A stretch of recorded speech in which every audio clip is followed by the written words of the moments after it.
morning ပါနော်ဒီမနေ့အစောကြီးအဲ့ရမထသေးဖုံးဝင်လာရှင်းနှစ်အရွယ်ကလေးကအမျိုးပါရှင်းနှစ်အရွယ်ကလေးကကြောက်ကပ်ဖြစ်လို့တဲ့အဲဆေးရုံတင်ထားရတယ်တဲ့အခုစပောက်သွားကြည့်ပေးရအောင်မယ်တော့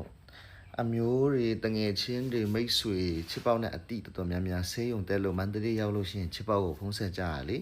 ချစ်ပေါက်ဖုံးဆက်ဖို့လည်းပြောထားပါတယ်ကုညီရဲဆိုဘေးဆေးခန်းဘေးကောင်းတယ်ဘာညာပေါ့နော်အမျိုးလိုက်ပြီးတော့မန္တလေးလမ်းညွန်ပေါ့ချစ်ပေါက်လုံနေကြဆိုတော့အဲ့ဒါနဲ့ဒီညနေလောက်2 နာရီ 3 နာရီလောက်ဆေးခန်းသွားကြည့်ရအောင်မယ်ဆိုတော့ရှင်းနှစ်အရွယ်ကလေးကကြောက်ကပ်ဖြစ်တယ်ဆိုတော့တအားစဉ်းစားလို့မရအောင်သူတို့ကလည်းချစ်ပေါက်ရဲ့တငယ်ချင်းတွေပဲသူတို့အိမ်မှာဆိုလို့ရှိရင်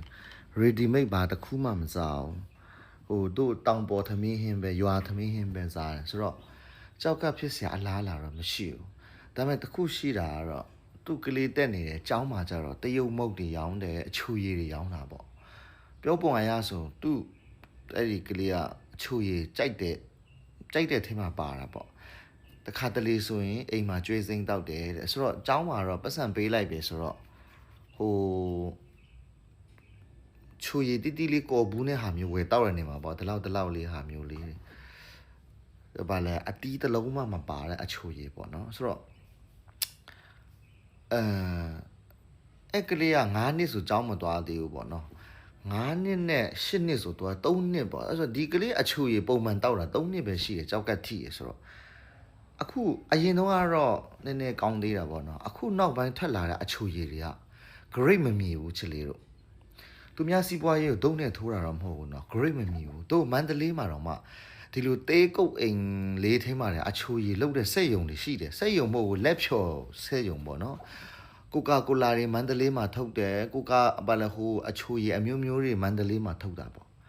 ဆိုတော့ဒီလိုမျိုးတရုတ်ကနဲ့လာတဲ့ကော်ဘုံအစုပ်ပလုတ်ထဲမှာရေထဲ့တယ်တာရှည်ခံစေးထဲ့တယ်တကြားအစ်စ်မဟုတ်ပဲနဲ့ကက်မီကယ်တွေထည့်ပြီးတော့ဒီဆေးဝါရည်တွေထည့်တယ်ပြီးလို့ရှိရင် gas အမျိုးထည့်တဲ့ဟာလေးတကယ်တော့တောက်ရင်ကြောက်ကပြက်တဲ့ဆေးတောက်တယ်လို့ပဲဖြစ်မှာနော်အရင်တုန်းကပျက်စီးတွေကတော့ quality ကောင်းသေးတယ်နော်အခုကတရုတ်ပြည်ကလာတယ်ဆိုတရုတ်ပြည်ထဲကလာတဲ့ပစ္စည်းကကောင်းတယ်ဒီနေဆက်မှာလေဒီလောဖဒေါသ sorry လောဖငွေလောဖပဲမြင်တဲ့သူတွေထုတ်တဲ့ဒီအချိုရည်ကတော့အစ်စ်မဟုတ်တော့ဘူးလေနော်သဘောပေါက်တယ်နော်ချစ်တို့အဲ့ဒီဟာတွေအဲ့ဒီနီးပညာကမြန်မာပြည်ကနဲ့လူတွေတချို့တွေတက်လာတော့မတမာပေါ့လေခရစ်စလက်ခန့်အချိုရည်ထုတ်ပြီးတော့ကုံစုံဆိုင်မှာလိုက်သွင်းတယ်ကုံစုံဆိုင်မှာတွေကလည်းoriginal လာတဲ့ဥစ္စာကတော့တဘူးကို1000ထားလိုက်အဲ့ဒီတခိုးကြဘူးတွေ့ကြရဘူးမှဖြော်ပြီးတော့အစင်ပြေတို့လှုပ်တဲ့အချိုရည်တွေက300 200ဆိုပုံမြတ်တဲ့ဟာတော့ဝယ်ပြီးတော့တင်တာပေါ့နော်ဆိုတော့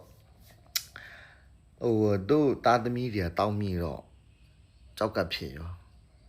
ကလေး8 နှစ်အရွယ်ကြောက်ကပ်ဖြစ်တယ်ဆိုချစ်ပေါက်ဘွားမှာဒါပထမဦးဆုံးကြိမ်ပဲဆိုတော့သွားကြည့်ပေးပါပေါ့နော်ဆိုတော့ဘာပြောချင်တယ်လဲဆိုလို့ရှိရင်ဘာပဲပြောတဘာဝအတီးအနံတဘာဝလက်ဖြော်ဖြော်ရည်တွေတောက်ဖို့ချစ်ပေါက်ကတိုက်တွန်းချင်ပါတယ်သူများစီးပွားရေးကိုတုံးနဲ့ထိုးတာမဟုတ်ပါဘူးเนาะတကယ်လို့ကိုကလည်းအချူရည်ရောင်းစားနေတယ်ဆိုလို့ရှိရင်လည်းအချူရည်ကိုနားပြီးတော့တခြားဟာလေးရောင်းရင်ကောင်းမလားပေါ့เนาะ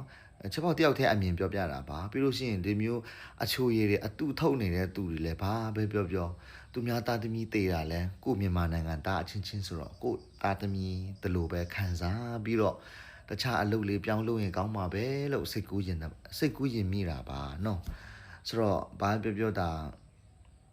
ပြည်သူတယောက်မှတယောက်စီတို့ပေါ့နော်ဝိုင်းဝန်းပြီးတော့လုပ်ရင်ကောင်းမှာပဲလို့ပြီးလို့ရှိရင်အတူတပြစ်ကတော့ចောင်းမှာဈေးရောင်းတဲ့သူတွေပေါ့ចောင်းဈေးရောင်းတဲ့သူတွေစပောက်ရင်နင်းပြောတာအလကားပဲငါတို့မရောင်းလဲသူများတွေရောင်းမှာပဲသူများတွေရောင်းတာတော့သူများရောင်းပါစေလေကိုမရောင်းဖို့အရေးကြီးရယ်နော်အဲ့လိုမျိုးပေါ့ဆိုတော့အထူးသဖြင့်ကတော့ចောင်းအုပ်ဆရာမကြီးတွေចောင်းဆရာမတွေမေတ္တာရက်ခံပါတယ်ចောင်းမှာအဲ့မျိုးready made အစားတွေထက်အချိုမုတ်ဒီsorry အချိုရည်တွေဘာညာတွေမရောဖို့ပြောရင်ကောင်းတယ်လို့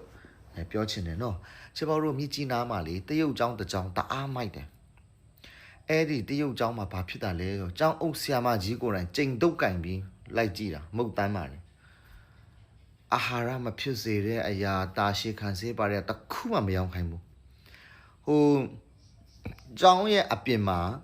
ရေခဲကိုဒီလိုချစ်ပြီးတော့ရောင်စုံကာလာလောင်းထဲတဲ့ရေခဲမှုရောင်းနေတာရေခဲမှုရောင်းတဲ့ကလားနဲ့အကြောင်းအုပ်ဆရာမကြီးနဲ့ရန်ဖြစ်ပြီးတော့စပွဲကိုတုံးနဲ့ရိုက်ပြီးမောင်းထုတ်တဲ့အထိကောင်းတဲ့ကျောင်းတစ်ကျောင်းရှိတယ်မြကြီးနားမှာလေ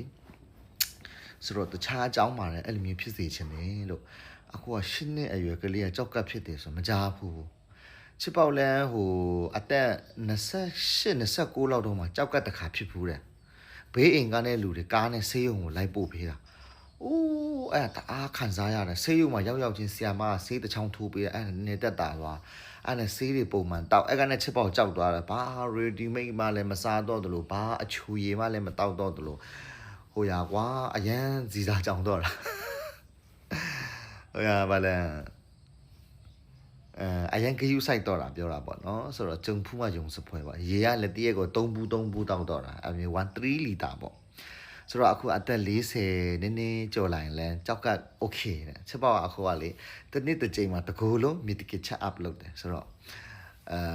ဘာမှမရှိတော့ကျေးဇူးတော်ပေါ့နော်ဒါကြောင့်မလို့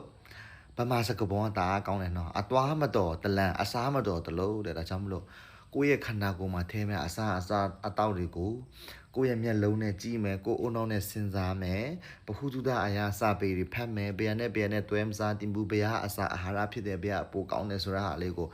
ဖန်ကိုရွေးချယ်ပါကလေးတွေကိုလည်းကိုဖန်ကိုရွေးချယ်ပေးပါလို့ပြောချင်ပါတယ်ကျေးဇူးတင်ပါတယ်နော်အားလုံးဂရုစိုက်ကြပါအထူးသဖြင့်အချိုရည်တွေတကြားလျှော့ပါအချိုရည်တွေကိုအတန်းနိုင်ဆုံးမတောက်ပါနဲ့လို့ပြောချင်ပါတယ် thank you so much ပါနော်